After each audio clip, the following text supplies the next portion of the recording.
sur BFM, vous avez dû comprendre, mais j'ai pas mal de copains LCP, enfin, qui étaient à l'origine NIP, ce qui a été beaucoup. Et là, visuellement, ils pouvaient voir, entre guillemets, un carnet d'ordre qui n'existait pas, mais un sentiment d'intérêt acheteur ou vendeur, qui payait, etc., parce que c'était le parquet, en fait. Il y avait un flore sur lequel il visualisait les intérêts. Il savait que si Toto il achetait, tiens, ah ouais, lui vient payer, ah tout à l'heure il a payé, il revient payer, il fait en cachette, il a pris 500, il se dit oh là, il y a des programmes qui sont en train d'arriver, etc. Donc tout se faisait au visuel. D'accord. Après, en avril 98, les marchés sont devenus électroniques. Là, ils étaient paumés, hein, c'était très compliqué. Alors, il y a eu une période où on a pu scalper parce que le marché faisait pas mal de, on va dire, de bruit par rapport à un niveau d'équilibre. Alors, ça faisait tac, tac, tac, tac, tac, tac, tac, tac, ça... Pendant que ça montait, ça faisait des sauts. Aujourd'hui, il reste 8 traders comme ça, à peu près. Moins de 10. Alors, je ne sais pas si c'est 8, 7, 6, j'en sais rien. Moins de 10. Vous vous rendez compte? À l'époque, il y en avait quand même un certain nombre. Peut-être 50, on va dire. Il en reste 8. Ils me disent tous, voilà, le scalp c'est terminé, on ne peut plus gagner réellement de l'argent. Alors, ça dépend ce qu'on appelle chercher à gagner. Est-ce que chercher à gagner, ça peut être des sommes importantes, hein, de parler comme ça, c'est pas du foot, je ne me moque pas de vous, hein, si c'est pour gagner 10 000 euros, bon ok, par mois, je parle, hein, peut-être. Non, mais ces gens-là, ils essaient de gagner 100 000, 200 000, 500 000, voire 1 million. Donc, ils se disent, non, il faut vraiment trader autrement, etc. Donc, pour gagner de l'argent, il faut, je pense, aller dans des tradings, alors pas forcément du long terme. Moi, j'ai une réputation de faire du très court, etc. Mais je fais tout, en fait. Hein. Je fais du très long, du moyen, du court. Je fais un peu tout. Mais le scalp, je vais chercher 8 à 15 points.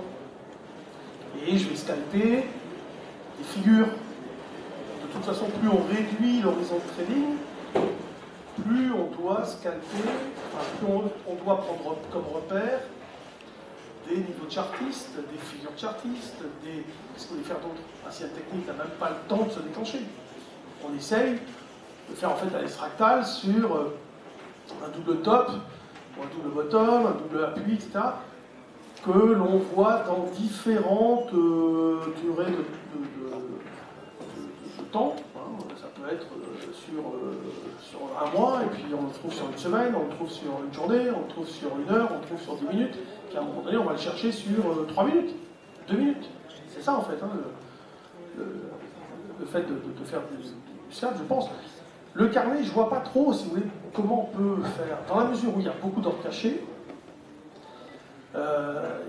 les ordres cachés, ils sont cachés, donc comment voulez-vous savoir ce qu'il y a derrière? Alors après, se dire, il y a une manière de faire qui a été tentée notamment par Trader Force, qui faisait ça pas mal, ils avaient commencé, c'était les premiers à faire ça. Ils essayaient de voir s'il y avait beaucoup dans la... alors, en fait, à chaque fois qu'il y avait un prix coté, ils essayaient de voir si c'était un ordre extérieur qui était venu taper l'offre. Ils essayaient d'analyser s'il y avait des gens qui venaient payer comme ça, tac, tac, tac. À savoir, ce n'étaient pas des gens qui se plaçaient dans le carnet d'achat. Alors, on pourrait, je pense, en effet, se faire une idée, peut-être, probablement. Après, il faut l'interpréter, il faut penser au contexte, etc. C'est compliqué quand même. Mais, ouais, peut-être que si on analysait, mais visuellement, je ne sais pas si c'est faisable, hein, il faut une mécanique pour ça. Il faudrait savoir si les extérieurs, enfin les opérateurs donc, qui ne sont pas dans le carnet, viennent taper le carnet à l'offre ou viennent le taper à la demande. Peut-être que là, le carnet, enfin, cette recherche d'indication qu'enverrait le carnet serait intéressante. Je pense que la question, il faudrait mieux la poser à des gens qui pratiquent ce genre de choses. Donc moi, j'essaye de vous donner une idée comme ça. Encore une fois, je ne dis pas que c'est pas possible de le faire, mais je ne connais pas, je ne le vois pas. Voilà, moi, je ne le vois pas. Je ne sais pas si David a une idée là-dessus. Comment il peut y avoir des ordres cachés? Les ordres cachés, c'est des ordres où, par exemple, vous mettez 1000 lots dévoilés par 50. Donc, en fait, il y a 1000 à l'achat, et puis quelqu'un vient en taper, donc dévoilé par 50, donc quelqu'un vient en vendre 30, il n'en reste plus que 20, quelqu'un vient en vendre 20, il en revient 50. S'il vient en taper 30, il en revient 40. Ah oui, à chaque fois, il en réapparaît 50. Moi, la quantité qui a été... Non, c'est 1000 cachés. Par 10 coups, quoi. Non, c'est 1000, oui, enfin, c'est 1000 cachés, donc les 50 réapparaissent à partir du moment où ils ont été servis. Et vous avez ça sur toutes les actions, hein. Vous avez ça sur les actions de la même manière. On travaille beaucoup avec des ordres cachés, surtout sur des middle, des small, des petites valeurs. Vous en voulez beaucoup. Si, ça nous arrive souvent, par exemple, d'acheter une valeur, on va en mettre 55, 120, genre un ordre un peu bidon, et derrière, il y en a 10 000. Et si vous regardez le carnet, vous avez l'impression qu'il y en a que 120. Voilà, ça peut être intéressant pour ramasser, en espérant pas trop passer, enfin, en espérant passer inaperçu. Vous savez, les robots, ils vous voient, enfin, tout le monde vous... C'est difficile. Mais c'est... Oui, on fait très souvent, surtout sur les small caps. Donc le carnet d'ordre, qu'est-ce qu'on pense, toi, David? Par rapport à la question de départ, donc, qui consiste à se questionner sur l'efficacité du carnet d'ordre, d'abord, moi, je ne suis pas du tout comme toi, Jean-Louis, la manière dont je m'y prends et je regarde ça de loin. Je pense déjà que la meilleure des stratégies, la meilleure des méthodes, c'est celle qui permet de gagner de l'argent. Ensuite, que ce soit le carnet d'ordre ou regarder si la lune est pleine ou pas, finalement, peu importe. Du moment où vous gagnez de l'argent avec la méthodologie et la stratégie que vous utilisez, je crois que c'est le seul élément qui permet de conclure. Maintenant, je rejoins un peu Jean-Louis sur la stratégie liée au carnet d'ordre. C'est quelque chose de très court terme qui nécessite beaucoup de concentration et qui est un casse-tête, je pense, à long terme psychologique. C'est-à-dire, on peut peut-être faire, enfin, de mon point de vue, même en voyant le loin, je ne suis pas un spécialiste, mais se concentrer pendant des heures pour regarder comment se structure le carnet d'ordre et aller éparpiller un petit point par-ci, un petit point par-là. Comme il le sous-entend, soit on cherche sérieusement à gagner en prenant une position, donc il paraît des montants, il est parti de 10 000 pour finir à 500 000, 1 million, mais soit on prend des positions qui ont un certain attrait avec une espérance de gain qui est suffisamment éloignée de mon point de vue, mais si c'est pour se casser la tête des journées entières pour aller grappiller un petit point par-ci, un petit point par-là, pour moi ça me paraît être une lutte contre soi-même psychologique et même physiquement ça va être assez difficile. Maintenant, à nouveau, je ne suis pas spécialiste et je vais bien commencer par vous dire que la meilleure des stratégies, c'est celle qui vous fait gagner de l'argent. Donc si quelqu'un gagne de l'argent avec un carnet d'ordre, c'est indiscutable. Voilà. Et ce n'est pas le procès du carnet d'ordre, on est bien d'accord, hein, parce qu'après, les interprétations qui sont faites, je m'en méfie, donc on ne fait pas, hein, David, le procès du carnet d'ordre. Hein. C'est une question, donc on répond brut de décoffrage comme on le pense. Ok, monsieur? C'est bon? J'en prie. Autre question? Bien fort.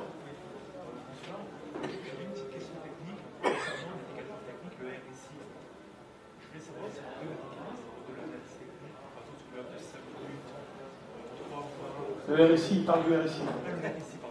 C'est ça, hein? Monsieur, nous faisons une conférence spécifique sur le RSI le 22 septembre à 19h, au 171 rue Grenelle, dans Calais-Sesca. Spécifique sur le RSI. Si vous voulez venir, vous pouvez venir.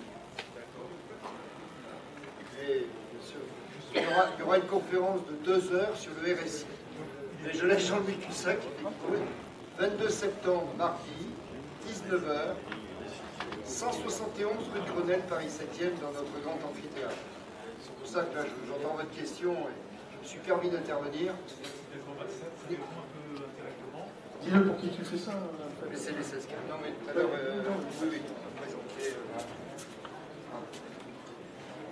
Là, effectivement, moi j'attends les résultats avec une certaine tension, puisque c'est un de nos deux qui est un de mes anciens élèves il y a 8 ans, Maxime Milcan. Donc, si vous êtes intéressé par le RSI, spécifiquement, on fait une conférence mardi là qui vient, 171 rue Grenelle, Paris 7e, à 19h, voilà. Spécifiquement sur le Relative Second Debt. Voilà. Et je laisse Jean-Louis Cussac, un maître de l'art du RSI, en parler. Non, je plaisante. Sous quelle bannière?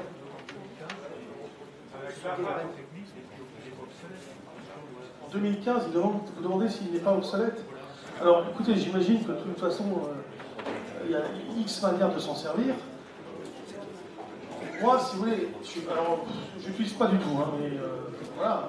Tout ce qui est suracheté, survente, voilà, c'est des choses qui m'intéressent pas trop parce que les marchés, si vous voulez, sont faits, sont construits de telle manière qu'ils vont vers l'excessif en permanence. Donc, peut-être de ma manière de trader, j'ai besoin de repères où je peux anticiper, où je peux avoir des choses très simples, et surtout dans l'interprétation dont je peux en faire. Donc, si vous voulez, il y a... Alors, j'ai peut-être 8 heures à ce moment-là, mais peut-être pas, je ne sais pas. Je l'ai éliminé de mes outils. Je vais vous dire en quelle année, ça va être en 1989, 90. Longtemps, hein. Voilà. Mais, je sais que beaucoup l'utilisent. Après, voilà, encore une fois, il y a des indicateurs qui, vous pouvez vous en servir d'une certaine manière qui est peut-être très différente de celle pour laquelle il a été créé aussi. Il y a des choses comme ça aussi. Alors, on peut interpréter même des moyens mobiles, on peut s'en servir de plein de manières différentes. Tous les outils techniques peuvent être à un moment donné interprétés d'une manière différente de pourquoi il a été construit et de son origine, enfin de son rôle à l'origine. En fait, ce qu'il faut bien comprendre, c'est la combinaison d'indicateurs techniques qui effectivement fait qu'on peut avoir une analyse ou pas. C'est vrai que Jean-Luc Hussac qui dit qu'il ne se sert pas du RSI, ça peut sembler provocateur pour certains, moi je dis pourquoi pas. Moi-même quand je tradais, j'ai arrêté le trading en 2000, hein, je suis, vous voyez, en jachère aujourd'hui depuis 15 ans, je m'occupe avant tout des étudiants principalement. Quelque part, il y a des gens qui vont vous faire, alors ce mardi 22 septembre, donc à l'ESSELSCA, nous aurons un spécialiste du RSI, qui ne jure que par le RSI. Mais a-t-il raison, ou est-ce que Jean-Luc Hussac a tort? Je ne sais pas. Non, mais je pense pas que je sois question de ça. Non, mais effectivement, c'est intéressant comme débat. Mais les gens qui n'utiliseraient qu'un seul indicateur technique, c'est un peu comme être en mono. En clair, vous devez suivre une batterie d'analyse technique, mais également suivre le fondamental, quand même jamais l'oublier malgré tout, qu'on le veuille ou non, même s'il y a souvent des effets retard qui ont lieu par rapport au fondamental et effectivement la bourse et la finance. Et c'est pour ça que dans du day trading, il vaut mieux faire de l'analyse technique. Et quelque part, surtout ne soyez pas, je dirais, un fanatique de tel ou tel indicateur. Mais par contre, apprendre différents indicateurs, les bandes de Bollinger par exemple, le RSI, diverses moyennes mobiles, le on-balance volume également, et là, vous aurez effectivement une bonne méthodologie de trading. Ce qui compte particulièrement dans notre métier, c'est vrai que Jean-Luc Hussac fait ça depuis longtemps et continue, c'est la rigueur, l'efficacité, la maîtrise de soi. Vous avez vu, là, moi je pense que si ça met du temps, c'est que ça doit être extrêmement serré. En espace d'une heure, c'est vrai que là, les marchés étaient peu volatiles en cette fin de journée. En plus, c'est une journée particulière parce que la Fed, effectivement, a donné son point de vue. Donc là, c'est pareil. Surtout, ne vous laissez pas trop éblouir par des méthodologies purement d'analyse technique et de certains indicateurs. Parce que même si une méthode peut sembler marcher à certains moments, il est possible qu'une fois elle ne fonctionne pas, et que là, patatras, sans que vous vous en rendiez compte. Donc quelque part, notre métier, c'est d'être vigilant et aux aguets en permanence. Voilà. C'est pour ça qu'il lui, il n'utilise plus le RSI depuis 89, fort bien, il a dû l'utiliser, ça ne marchait pas, mais il doit avoir d'autres méthodes. Et par contre, si vraiment vous êtes intéressé par le RSI, et c'est vrai que c'est un indicateur extrêmement intéressant sur achat, sur vente et tout, alors effectivement, lui, il dit que ça n'a pas trop d'importance. Certains en écrivent des livres sur cet indicateur-là. Donc le 22 septembre, si vous voulez, si vraiment ça vous intéresse, venez nous rejoindre, pas que monsieur, tous les gens qui veulent venir, à notre grande amphithéâtre de l'ESSELSCA, au 171 rue de Grenelle, Paris 7e, donc côté Bosquet, Tour Eiffel. Merci de votre écoute. Excuse-moi d'être intervenu là-dessus. Mais... Ah non, mais là, on attend André et tout le monde. En association avec l'association française des analystes techniques, dont nous avons un éminent représentant, bien Monsieur sûr. Fapet, j'étais ancien membre Absolument, du board de absolument, la FAT aussi. absolument. Pour ceux qui sont intéressés par des questions relativement plus ou moins pointues comme ça sur l'analyse technique, la FAT, A-F-A-T-E, est une association à but non lucratif qui vous aide, qui promeut l'analyse technique en France. Et cette conférence, effectivement, est organisée en partenariat avec la FAT et le SSK, c'est vrai que c'est pas facile à dire, mais bon.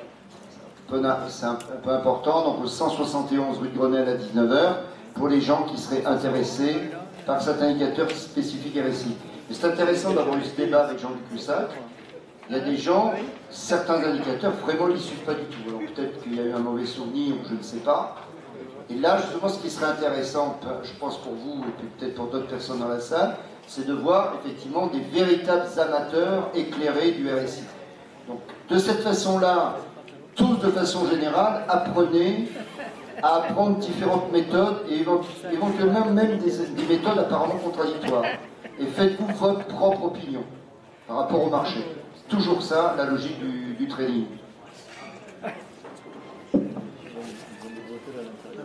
Ouais, je vais rajouter un mot. En fait, votre question suggère quelque chose d'intéressant parce que vous dites, en fait, est-ce que le RSI est obsolète? Ça signifierait qu'il y a des classes d'indicateurs qui sont un peu vieillottes et anciennes qui seraient obsolètes, et des classes d'indicateurs qui sont plus à la mode que proposent certains brokers, et ça fait comme, vous savez, un petit peu des étoiles filantes, ce genre de choses. Je pense que tous les indicateurs sont intéressants en analyse technique, mais ce qu'il faut que vous sachiez, c'est qu'un indicateur indique quelque chose, et que, avant même d'utiliser l'indicateur de votre choix, il faut savoir quelles questions vous vous posez. Par exemple, si on veut utiliser un RSI, c'est qu'on se pose la question d'un éventuel